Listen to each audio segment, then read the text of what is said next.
Hi, and welcome to Have a Chat. I am your host today, Veronique Arsenault, joined by my stunningly, wonderfully, beautifully, amazing co-host, Judy Loge. You are my one laugh every Monday. No matter what's happening around me, you make me laugh. So thanks, Veronique. Well, I try. We're in it together, Well, Judy. We're in it together. yeah, you're beautiful. Welcome everybody to have a chat. Yeah, hard to believe. Here we are at a new week already, and February's Mm. almost over, and it's Woohoo! I know. I'm tired of Yay! winter. I'm tired of Yeah, winter. Yeah, yeah. I think everybody's yeah. just tired, period. Don't you find people are just a bit, I think the great word is weary. They're COVID Yes. weary, they're winter weary, they're bored weary. They're just weary. That's the best word I can find. I know, and you're so right. And you know what? I saw something on social media the other day, and it kind of really it stuck with me. And it was one of those posts where it was not a meme, but kind of a meme, and it said, a friend of mine said that she had hit a wall emotionally, right? And she was really, really Oh. sad about that. And the response was sometimes walls appear so that you can lean on them and get a rest. There, I like that. That's really nice. And we're kind of I find we've all kind of hit that wall. Like Mm-hmm. we're tired, we're weary. You're exactly right. That word Yep. is exactly right. We're weary, we're tired Yep. of COVID, we're tired of, you know, Right. winter, we're tired because nobody's getting away anywhere, right? Normally Nope. people would be heading south, and that's not going to happen this year, and that's okay. We're going to get through that, but Mm-hmm. you're right, we're weary. I'm just so glad that I am a type of person that I have my days like today I'm weary. But in general, I'm trying to keep my step going. You know what I'm saying? Like I could feel dog bone tired and I still think, okay, I have to muster up some energy or I'm gonna get, really in a bad way because I'm very social. This is so Yes. abnormal for me not to be socializing most every night of the week. But Yes. and so yeah, Me I'm too. weary of that too, not being around all these people and events that I love so much. But it is what it is. Yeah, absolutely. A friend of mine that also volunteers a ton, just like we do. I thought he said it best when he said, like, we get our energy from that, right? Like, you get your Yes. satisfaction and your energy, and from being around Mm. people, you get kind of recharged. Yep. And not to have had that now for nearly a year, I'm with you. I'm feeling it a little bit too, but Yes. I'm every day I try and find a different way to kind of keep myself going. But Hmm. anyway, so Me we'll too. stop talking about COVID because we're tired of it. Right. But you have a wonderful quote today, Judy. I'll get you to share that.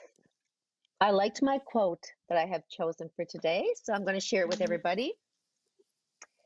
Never forget when a child gives you a gift, even if it's a flower they just picked. In their eyes, they are choosing to give you the most precious thing they have to give. That's sweet, isn't Oh, it? It's that's true. I beautiful. love it. Yep. Not just a little anything. It could be a little bit of glass they picked up on the beach or a shell, but you take that and you say, "Oh my gosh, and it is beautiful because it's usually something that's been given to me from my children when they were little, and it's because they chose it. It means something to them, and they're giving it to me with love. It does not matter what. I take it with a sign of, oh, I'm so blessed right now. Yeah, and I absolutely agree with you. I think, those things that I've treasured most throughout my life have not been, those big extravagant kind of gifts. They're either moments that Nope. I've gotten to spend with people, or Mm. that flower that somebody picked, or whatever it may be. So you're right. And I love that, because in that moment it is everything that they have to give you. I remember, I'm going to share a little story real quick because it's funny. When Jansen, our youngest son, was in grade 3, I believe, I accompanied him on a school bus trip to Magnetic Hill in Moncton. And I had given him some money because I thought if he's with his friends and they're at a little machine where they can get chips or a bar or something, that he'll have some cash in his pocket and wouldn't have to come and ask me. I gave it to him so he'd feel, a little bit special having that pocket change or a few dollars. And what did he do, Veronique? But he bought something for me with his money on that trip. And what it was a dinosaur handbag. So No. you know me with my fashion, okay? It was a Mhm. lime green dinosaur bag with two big wooden handles, and it had big dinosaurs all over it. And I thought, oh my gosh, I can't wait to wear this with my Chanel jacket. No, but I'm joking. But But it wasn't funny because every time I went out the door, he'd say, "Mom, you forgot your handbag, you forgot your purse." And I'd have to come back and Oh I'd have my to God. get it and take it. And you know what we did the other day, Veronique? We found it again. He said, "Oh, Mom, look at this bag I got you in grade 3." I said, "Look, and I did not throw that out because it meant so much to me then, and it means so much to me now. I just haven't I worn it love in a it. few years." I love it though. I think that's my Yeah, it's favorite sweet. story because I can Yeah, just it's so picture sweet. you with that bag. Yeah, and him insisting that I take it everywhere I went. Well, he knew he loved you. He wanted you to he wanted a piece of him to go with you. Yes, it's always in my heart. Aw. Isn't Aw. that I love Mhm. that. I love that. Jansen was such a cute kid too. Oh, he was bad. I know. Sweet, sweet, I but know. hyper like me. I know. I know, I remember. Not Um, bad, not bad, just super busy. Okay, we'll leave it at that. Super oh yeah. busy. He's really Oh yeah. calm now. Oh no. Well, you've got two wonderful, wonderful children. I mean, I love them. Mm, I'm lucky that we're so- family. So, um, Yes. so we thought today we'd have a little bit of fun with each other and we'd ask each other some thought-provoking Hmm. questions, right? And Love it. so you go Love it. first. You ask the first one. Okay, let me find out what I have in my little Hmm. trunk here. Okay, Veronique, I picked out a couple and you don't know what's coming at you, so just give your best answer I'm as the ready. viewers can play with it in their mind what they want to think about answering as well. If you could know the absolute and total truth to one question, what question would you ask? Am I doing enough? And I don't Mhm. mean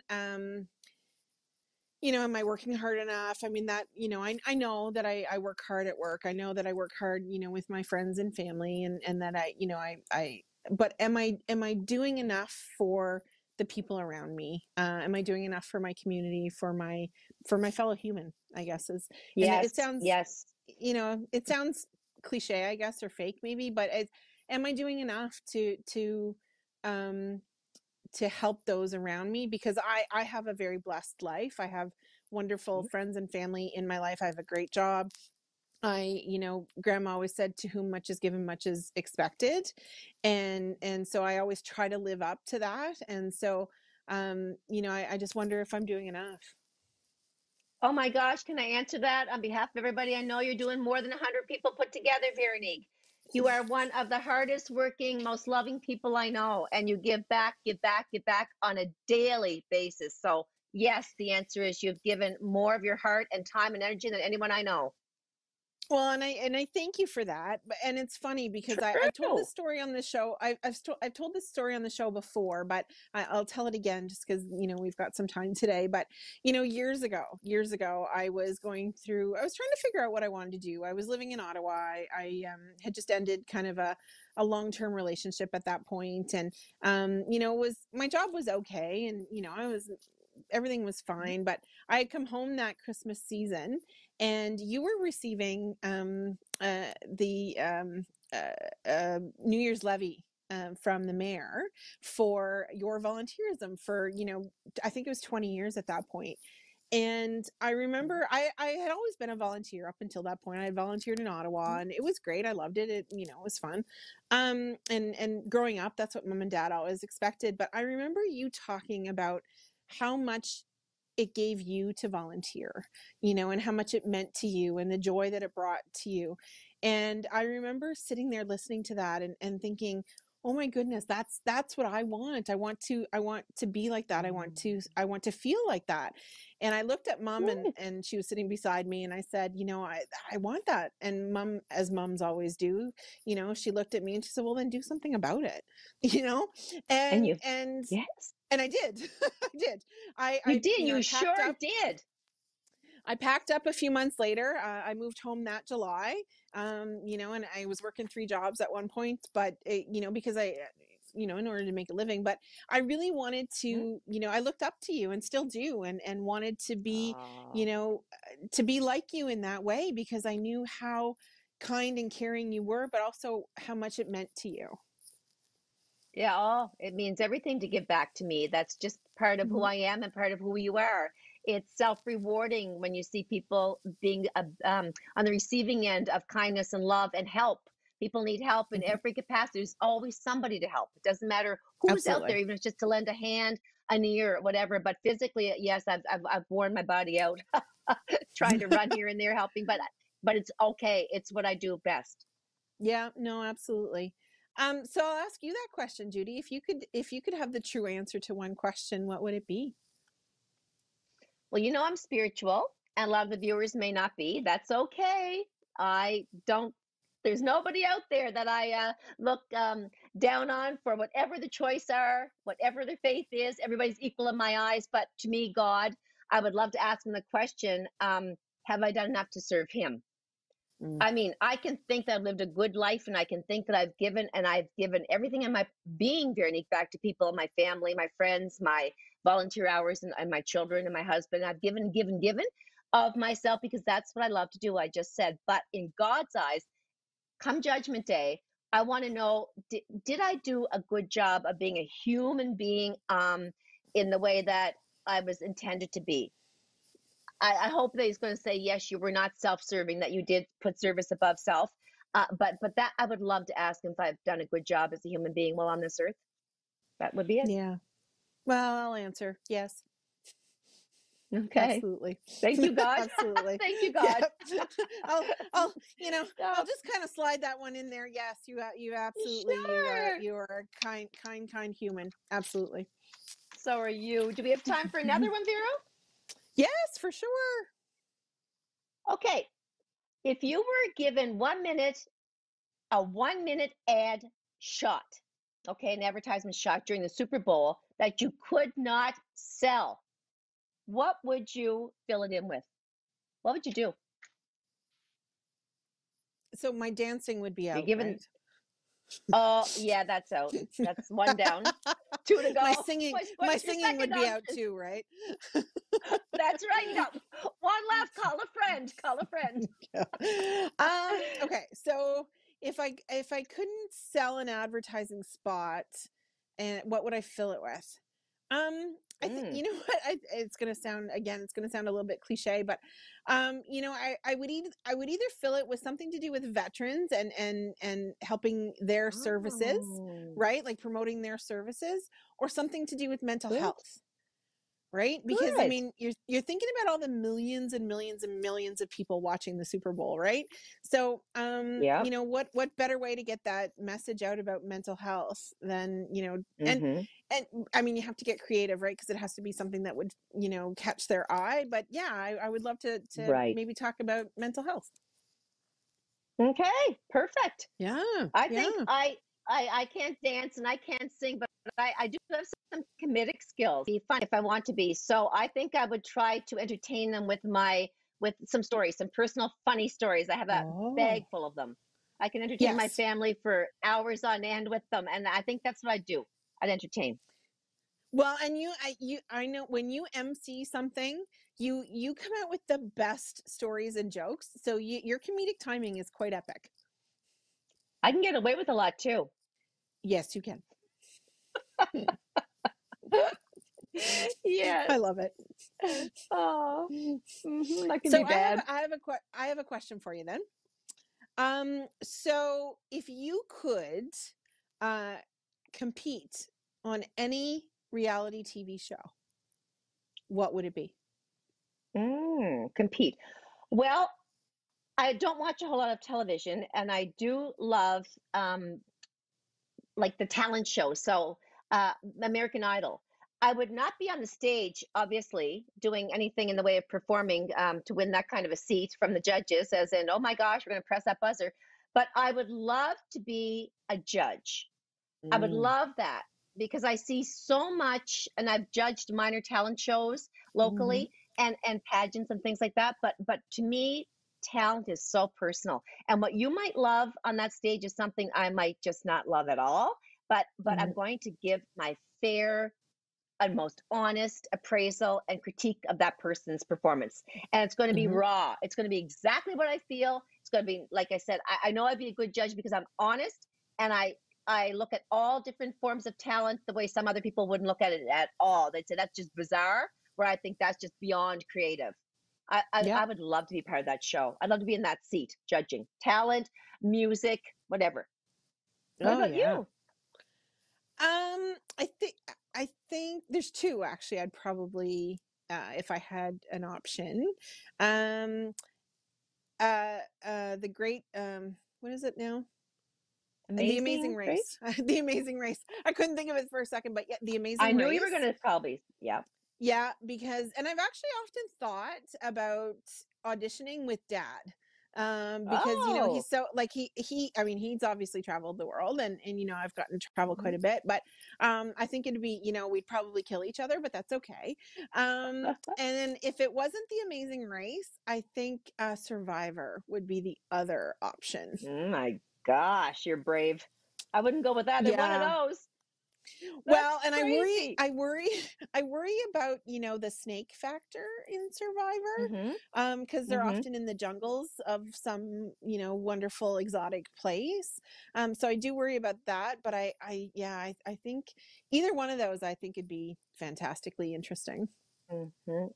I shouldn't even do this to you, Veronique, because it's actually cruel on my part because I know your fear of snakes.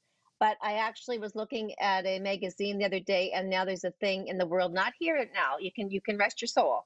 Um, a flying snake. No. I No. just had to tell you that because, and I said to my No. mother, I'd never do that to Veronique, but I just did. And then come on back after the break. We've got a great show lined up for you, and don't go too far.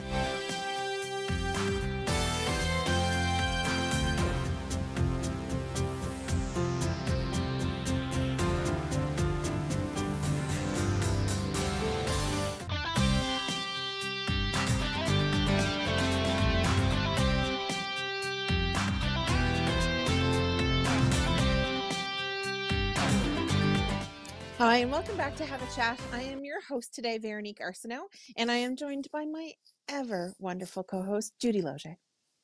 And welcome back, everybody. Back to you, Veronique.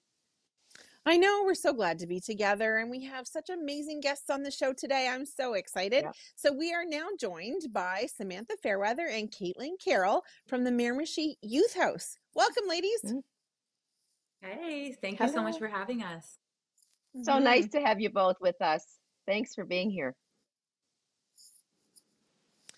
So, ladies, we do know about you and we do know about the Youth House, but we would love for our viewers to get to know you a little bit better. So, Samantha, I'll get you to introduce yourself to our viewers today and tell us a little bit about you. Yeah, so I'm Samantha Fairweather. I'm the director of the Miramishi Youth. I've been working for the Miramishi in various positions for over a decade now. I'm incredibly passionate about the Youth House and the organization. What we are is we are a homeless shelter for youth ages 16 to 19 in times of crisis, need, and emergency. We also offer transitional housing and second stage housing and outreach services that we call the Independent Living Program. Mm. Wonderful. My goodness, that's incredible. And Caitlin, tell us a little bit about you. Mm. Sure. So my name is Caitlin Carroll, and I'm a social worker by trade. I came on board with the Miramichi Youth House this past September of 2020. Um, I was hired on as a housing project manager, and I'm overseeing the expansion project for Miramichi Youth House. We are Mm. currently expanding our services into adult services. So the Youth House will be launching a whole bunch of new programs for adults, hopefully in the next year or so, and that's my baby, my project that I'm working on right now. Mm. Wow. Exciting. It's a Hmm. fantastic enterprise for sure, the youth house. And a lot of people don't really know. You just described what it is and what youth you draw. But tell us more about the specifics as to how they come about ending up in the youth home, staying there, learning to live as in supervised, how old they have to be when they're taken in, and all of the little bits of ins and outs as to how they arrive there. Yeah. So, it's interesting you ask that question because oftentimes I think there is a misconception that in order to be homeless, you have to be an addict or have severe mental health issues. And I really try to make a point to make people aware that that isn't always the case. Our doors are open to people of all walks of life. You may have, Hmm. addiction issues or you may have issues, or you may just have come across hard financial times. We certainly do not judge. We welcome everyone. And yeah, I just think a big thing we want to mirror that homelessness has no face and that it truly can affect anyone. And it doesn't mean that you've made wrong decisions or you've been negligent in your life. It truly can happen to anyone. Right, exactly, Sam. And I'm glad you told people that, because people may just assume what you said they assume, and that's not always the way for sure. Great clarification. Mm. Caitlin, tell us a little bit about what that means, that you're expanding and that you're looking at adults programs, and what does that mean for the area, but more importantly, I guess, for the youth house. Yeah, for sure. So this project kind of was born out of a need that a lot of the services in the area were noticing. And it was that there were adults in our region experiencing homelessness, and we didn't have any services locally to offer folks. So the Miramishi Youth House stepped forward and said, we would love to expand our services, and we're willing to apply for funding and to be that organization that gets this thing started. And that's how I got hired. We Mm-hmm. received funding through a federal fund called Reaching Home to hire myself and to get this project started. So look like the project has evolved into 4 projects now at this point. We're working on an emergency shelter or emergency housing Mm-hmm. that will be available to anyone who needs it on any given night, 365 days a year. We're also working on transitional housing, so that's somewhere more permanent for people to go after they've been in the shelter for a little while. Um, Mm-hmm. and then we are also working on 2 affordable housing projects right now. And those are intended to be permanent, safe, secure, affordable housing for folks who may be living outside their means right now or are low income and need something more affordable. So we're trying to really tackle housing as a continuum for whether you are completely homeless or maybe you just need a more affordable living environment. Right. Right. Wow. Well, that's great. And anyone that's listening is going to be wanting that knowledge out there that there is expansion coming, and it's not just going to be youth, but all kinds of ladies and gentlemen out there that are going to be part of this whole big picture. I guess for you, Sam, you know my passion, and Caitlin may as well for youth. I think having worked in the field of working with at-risk youth my entire career, I have a special place in my heart for young people today, and especially those that are struggling, as you said, not just those that are out there and homeless. Of course, that's a huge pain in the heart to know that that exists, but just in general, what they're up against, with hormonal changes, with mental illnesses they might have, with fitting in, with trying to just be themselves in a world that's not often accepting of one another's differences. So, just from your perspective, I love what I do with youth. So, tell me from your perspective what you just love about these youth and how extremely valuable young people are to our society, and to me, one of the most special age brackets out there. Mm-hmm. I think that, we have a lot of feel good moments here at Miramichi Youth House. Example, something we did for Valentine's Day is we had all of our staff write something kind about each resident on a heart, and we put that on their wall. So when they woke up or on their door, sorry. So when they woke up in the morning, they were able to see all those kind words. I think it's Nice. those moments and it's those connectors and those, sometimes tough conversations, but meaningful and impactful conversations that you have working at the Miramichi Youth House. I think it's an incredibly rewarding experience, and I like to think we do really good for our clients, and we cater to them and we care about them. Mm-hmm. That's That's amazing. reputation. Yeah, that's the reputation you get over there too. Mm-hmm. Love it. It's Mm-hmm. interesting because, the province, but most specifically our city here, we are truly facing a housing crunch. Like there is very little in the way of rentals available. There's very little in the way of, houses to purchase, and very little in the way of affordable housing. And so it's obvious that you saw that need, and you know, you heard that cry, and how amazing is that? But Hmm. that's a huge Hmm. project for you guys to be taking on. Yeah, it really is. Um, but as an organization and as a board, we've had a lot of discussions about future projection and growth and the evolution of our organization. And we have one board member who uses the phrase to say, I believe in making hay when the sun shines. And right Hmm. now in the housing world, the sun is shining. COVID-19 has brought to light all of the challenges with housing and homelessness. Homeless individuals are flagged as one of the vulnerable populations for contracting COVID-19. The federal government and the provincial government have contributed a lot of dollars towards housing. So the sun is shining right now in the housing world, and Miramichi is in some dire need, and we're just trying to strategically get all our ducks in a row, and we have been Hmm. successful in applying for some funding and some pretty large opportunities. So we're hopeful, Hmm. and if we are successful in getting all of these things off the ground, we're making huge gains in terms of housing and housing insecurity in our region. Yeah, Amazing. for sure. Yes, it's wonderful. And Sam, taking it back to the youth again, I'm going to keep going back to the youth that you have under your reign Please right do. now. Um, yes, I love talking about young people and adolescents, and of course, young adults. So, um, just give us a typical day as to, well, of course, you're the executive director, and I assume you have to oversee everything there. And do you also play a role in the staffing part? Uh, if I was to be a 19-year-old girl having not a great ideal situation and needed that home to live in with structure and comfortable surroundings and all of the above, food, warmth, love, Yeah. tell me what I would expect when I walked in there and how you would take me in and allow me a home there.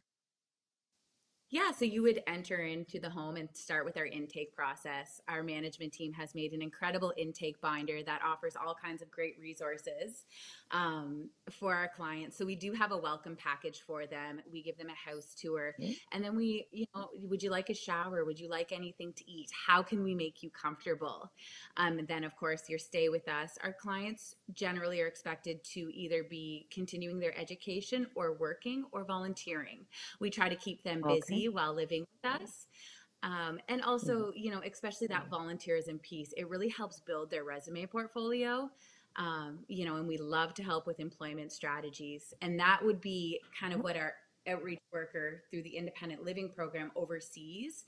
She would be covering, Okay. she would be working with things like nutrition and career counseling and, Mm. setting you up with doctor's appointments, just giving you that support that you may not have had previously and ensuring that all of those needs are being met. She's absolutely Hmm. wonderful. We're so lucky to have such a great program. And then, of course, depending on your need and where you're at, if you would like, you can transition to our second stage housing. So we have 3 apartments above the emergency shelter. And Hmm. yeah, they're great. They're very spacious. They were just recently renovated, actually. I'm excited to share with you that we were awarded a grant this summer. So all of the houses so fresh and clean and beautiful. Yeah, you guys will really have to come Nice. see it sometime. Absolutely gorgeous here. We're so lucky on the water. Yes, that sounds like a great place to be for sure. Yeah.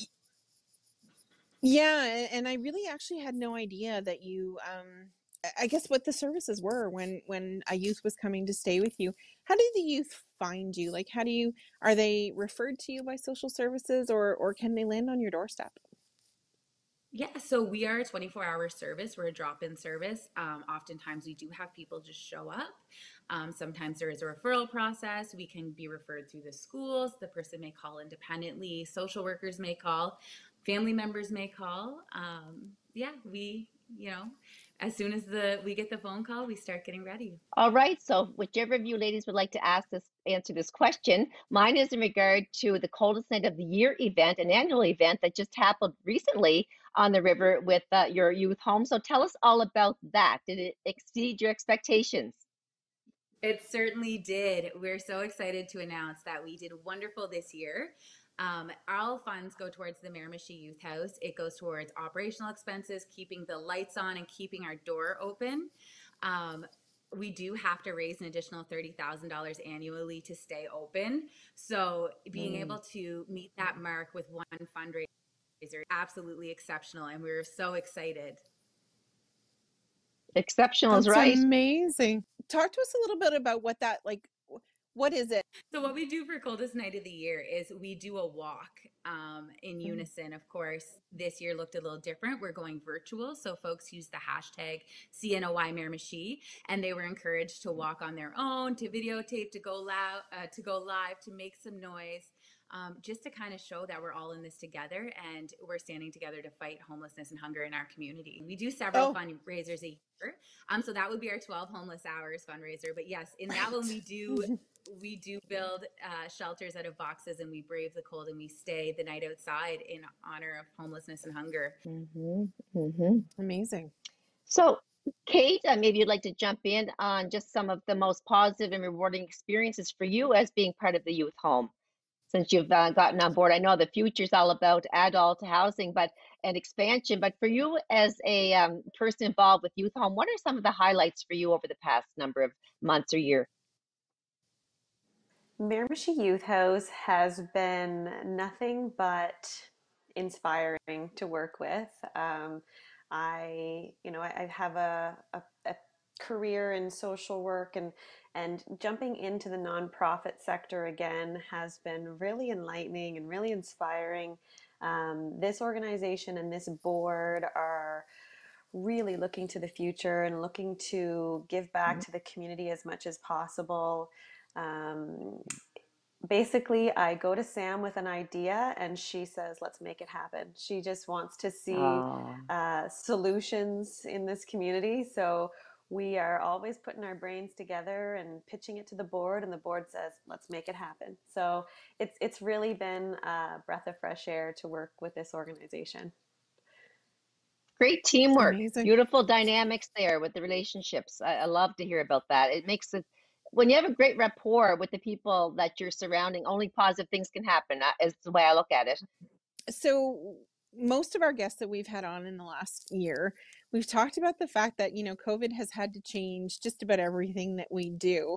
Um, what have you had to put in place in the youth house to get through these COVID times, and how have you helped your clients adjust to that? Yeah, so of course, like everywhere, we had to change sanitation policy. We had to limit interaction. We weren't welcoming any guests into the home anymore while we were in red and orange phase.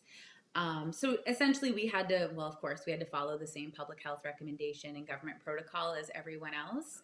Our biggest impact would definitely have been with our fundraising. That was a challenge to overcome this year. That's why we're so incredibly thankful for coldest night of the year and what we were able to raise. That will be a huge, huge help. But yeah, so other than that, truly, we just had to follow government protocol. But one thing I do want to say is I think that COVID has made people very aware this year um, about how vulnerable we truly all are. And I think that COVID has truly put a light on the importance of housing and shelter for all. And so Mhm. I have noticed that, and I have seen people advocate or become stronger advocates against homelessness in our community. And I truly have seen more opportunity in that regard. People seem to be more aware. I Wonderful. agree. I'm hearing more and more about it. That's for sure. And just, I know the show is soon over, but just a real quick question: do you require still a lot of volunteer services with Youth Home? Yes, so we did limit volunteers coming in, and that was strictly due to COVID to limit traffic in the home. Okay. However, now that things seem to be going back and hopefully will be yellow again soon, we certainly will be welcoming our volunteers back, and we look forward to their return. We miss them. Well, listen, ladies, we really want to thank you. We're just heading to break, and it's just incredible work that you both do, and we look forward to hearing, Mhm. great things out of the Miramichi Youth House, and we look forward to sharing those wonderful things with, the community and across the province. So, thank you both for coming on today. Thank you for sharing, your passion and your dedication to our youth, and now our adults as we head into that next phase of the Miramichi Youth House.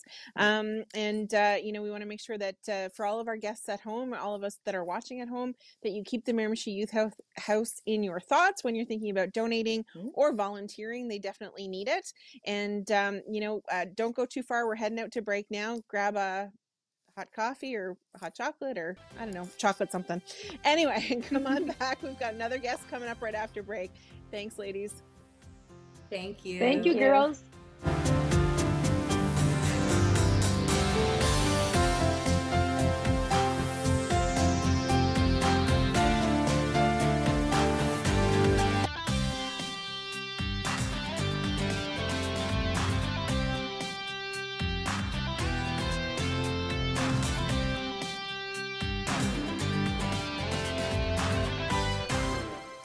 Hi, and welcome back to Have a Chat. I am your host today, joined, of course, by my wonderful co-host, Judy Loge. Yes, and happy hello to everybody that's just tuning in with us for this segment. And we had a wonderful segment, the previous segment, with two wonderful, powerful, Yeah. incredibly gifted young women who are Hmm. working with the Miramichi Youth House. But now we are joined by another wonderful, incredibly gifted human. Richard Sutherland is Yes. joining us from the Red Cross. Welcome, Richard. Hi, pleasure to be here. Now, Richard, tell our viewing audience a little bit about yourself, and so they can get to know you just like we do. I'm from Miramishi. I live in the Savogal area. Grew up here, and like everybody else, we move away to Moncton and out west. But I'm back home, and I've been following Red Cross for many years, and I I want to give back to my community, so I try to do as much as I can. Well, I'm Wonderful. sure you do, and I try to give to the Red Cross and well, donate blood to the Red Cross and all that stuff too. But um, as far as your involvement goes, in particular, Richard, what does it entail for you on just at any given day? What's your involvement with the Red Cross? Uh, I'm a volunteer, so on times when I'm not at my day job and uh, when a call comes in, I'm part of what we call our PDAT team, or Personal Disaster Assistance Team. I'm also the Mm-hmm. supervisor for that team. A personal Oh. disaster team handles individual emergencies. For example, if someone has a house fire, if someone has to evacuate their home for any reason, be it flood, Mm-hmm. electrical issues, the Yeah. police involvement. So it's our responsibility to look after them for a period of 72 hours, mostly to help them until their insurance can kick in. But we make Yeah. sure they have lodging, we make sure they have food, and if need be, we make sure they have clothing for that period of time. Mm. Okay. That's a That's lot. incredible. Yeah. So I Yeah. mean, you're really seeing people at some of probably the worst times in their lives, really, as Mhm. they're experiencing some of those disasters, as you said. So how long have you been with the Red Cross? I first joined Red Cross in 1998. I took a brief hiatus between 2010 and 2017, just dealing with family issues and things like that. Mhm. And when I joined back up in December of 2017, I took over the team, and I've handled the majority of the calls since, but we are building our team up slowly and just looking to get more volunteers. That's good. And we'll hopefully this show will get it out there that there are volunteers required with your organization. Richard, what areas do you cover specifically with your team? And how can those calls, like, how do they come in? Where might you be, and how long to assemble everybody together and get to that specific location where this disaster may be occurring? We cover, of course, the Miramishi area down past Nigawak to Kent County, like Rishabukto area, Rogersville, then to Doketown, and partway back to Bathurst Highway. So we have a fairly substantial area to cover, but we make sure that the calls come in through our provincial dispatch center, which will contact the person on call, whether it be myself or someone else. And right now, due to COVID, we're working remotely, so I can enter the information on my laptop, send the file away, and have an electronic fund transfer sent to the person. Or if it's something more major, we go in person following COVID. Yeah, well, you cover a very large area. I didn't realize it encompassed all of that down towards Nigawak and the surrounding area. That's great. Thank you. So talk to us a little bit about, so what, like after they give you a call and you said you can get them funds transfers and things like that, like what happens? So if I guess I'm involved in a local disaster, and I know you talked about flooding in Fredericton, and there's been other things, of course, in the region. So, what can the Red Cross do for me? Like, it just seems so, when I'm in that moment and everything seems to be gone, how can you help me? That's what we're here for. In that moment, your thoughts are so jumbled. So it's our policy that for the first 72 hours, we'll make sure that you don't have to worry about the things like where you're going to sleep tonight, what you're going to eat, and what you're going to wear. I have been on calls where people have run out of their house wrapped in a blanket, and that's it. So what happens is we show up, we have to fill out a form. Naturally, all of our money that comes in is donated, so we have a responsibility to record everything.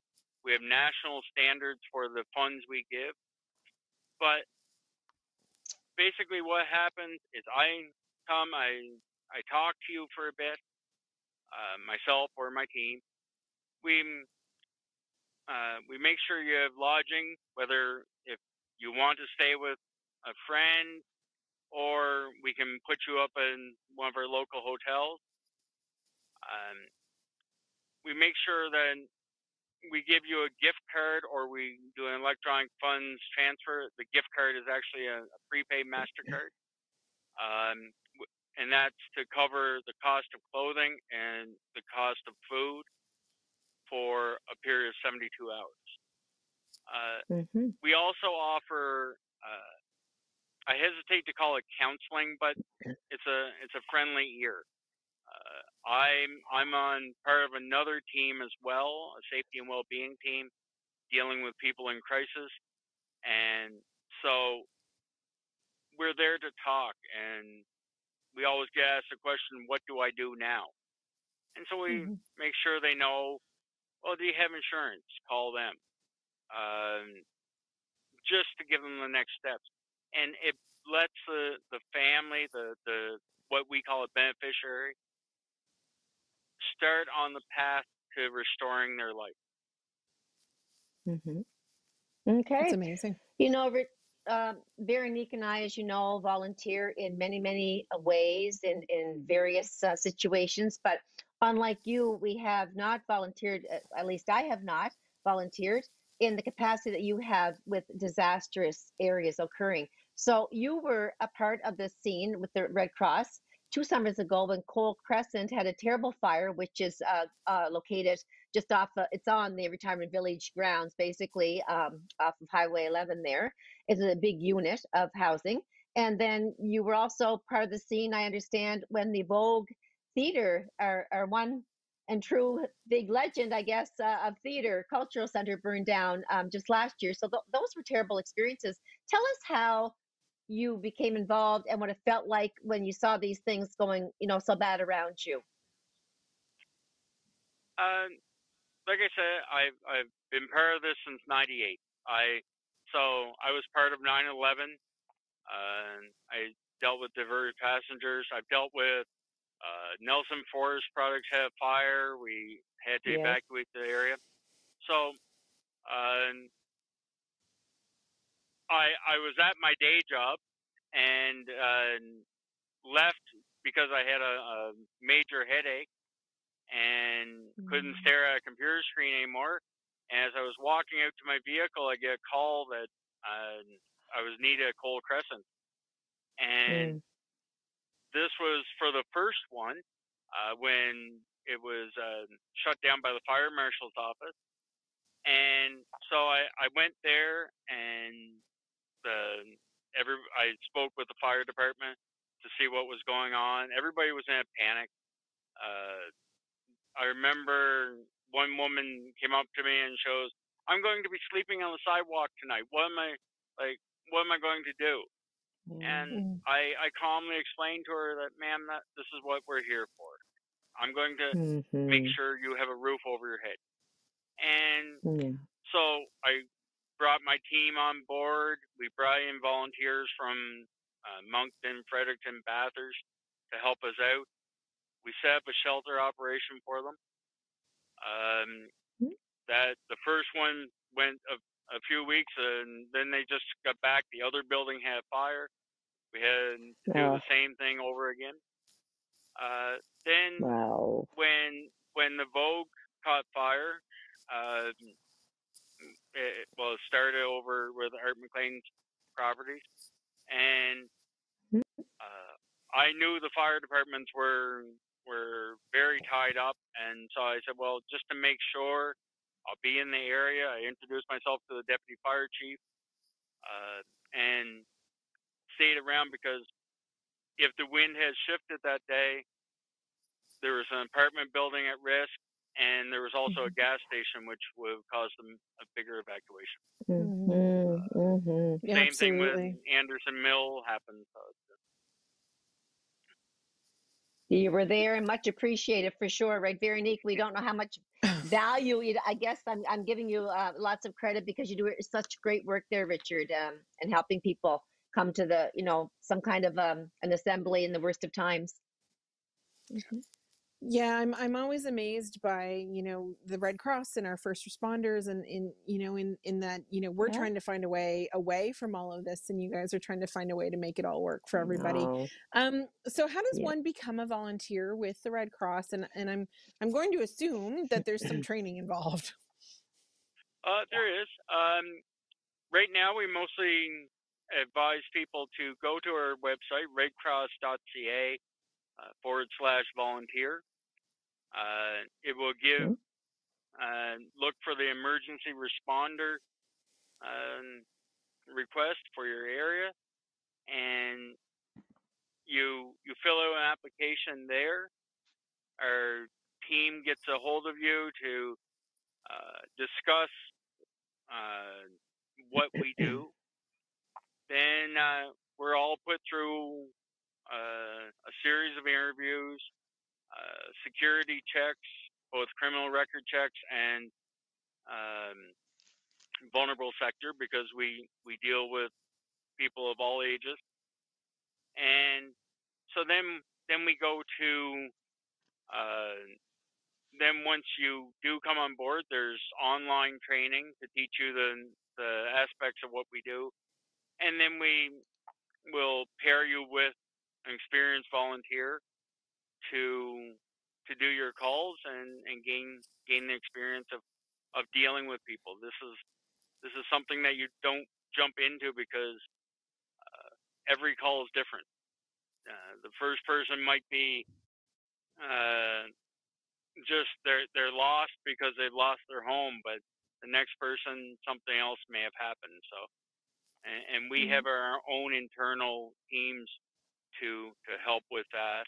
And like I said, I belong to a safety and well-being team which deals with people in crisis, and so it helps to advise. Right on. Richard, of all the scenarios you've been part of for such a very long time as a volunteer, is there one major triumph personally for you that you felt you did the best job? You were right, you were at your very best in comforting people, in giving out, directions, and like I guess one huge personal rewarding moment above them all. It seems every one of them is rewarding. When I leave at the end of a call and I'm on my way home and I know that that person now has shelter and that they're looked after, it feels good. But for example, the Cold Crescent, dealing with that woman who was in a panic, and then weeks down the road having her come up to me and say, I was so worried and you helped me, and now I'm back on my feet and she can see what's going on. Yeah. You have the funny times. I remember working 9/11 and standing in the middle of the Moncton Coliseum and had Australians confused that they were sleeping on ice for the for the time being. So Yeah. it was it's all rewarding. It feels good Yeah. to know you're helping the community. Wonderful. Well, Richard, just on behalf of Judy and I, we really want to thank you and your colleagues for what you do. And, as a volunteer and having dedicated so many years to it, it's quite amazing. And we want to encourage anybody who's thinking about volunteering to get out and do that. Anybody that's thinking about donating to do that as well. There's always lots of worthy causes, but this is definitely helping out in the community. And we really want to thank you for coming on today. It was a pleasure to have you, and just thanks for sharing all that you did. I just want to make sure that you all know that if you or someone you know have seen, like whether you see on Facebook that there's a house fire and we're not called, make sure they call us. That dispatches us. Sometimes our fire departments are quite busy. They don't get around to calling us, but we're there to help those people, and we want to get those calls to help out. We've had a great show today. We love talking to you, and we can't wait to see you again next week. So have a great week, everybody, and we'll see y'all again soon.